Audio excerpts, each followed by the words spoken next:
උඹට සිලාටම අයිඩියක් තියෙනවා අපි ඉස්සරහට මොකද්ද කරන්න කියලා? මට තාම තේරෙන්නේ නැහැ අපි මොකද්ද ඉස්සරහට කරන්න ඕන කියලා.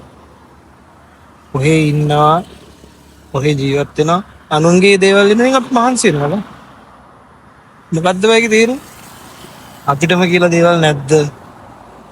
අපිටම අපේ ජීවිත නැද්ද? අපිට අයිති දේවල් නැද්ද? අපිට බලාපොරොත්තු නැද්ද? ඒ හැම එකම පැත්තකට දාලා අපි මේ එක එකාගේ හීන බලාපොරොත්තු වෙන්නේ මහන්සි වෙනවා. නඩත් ඕකම ඉදලා තියෙන්නේ ඕන. අර ගමට ගිහිල්ලා එනත් කොටා ඉන්නේ හොඳයි කියලා දැන්න.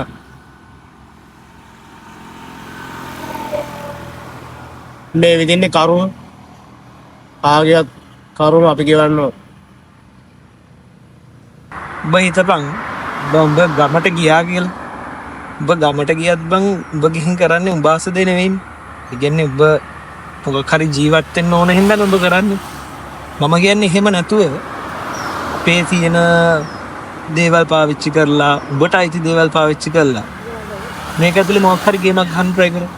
ඒ කියන්නේ පිට අපි කරන දේවල් එක්ක සුදාවටම අපිටම දැන් අපේ ජීවිතේ හෙම්බත් වෙනවා. ඒක සාමාන්‍යයි. හැබැයි එහෙම කියලා මචං අපි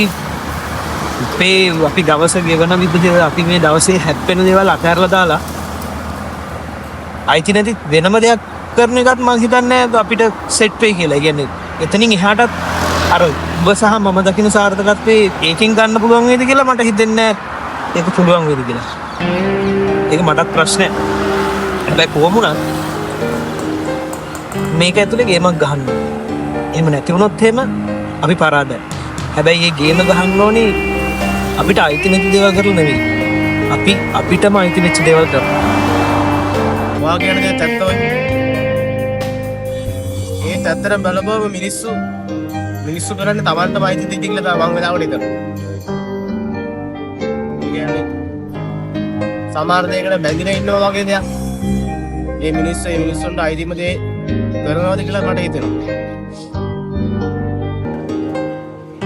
මේ පාන් ගන්නේ දාලා.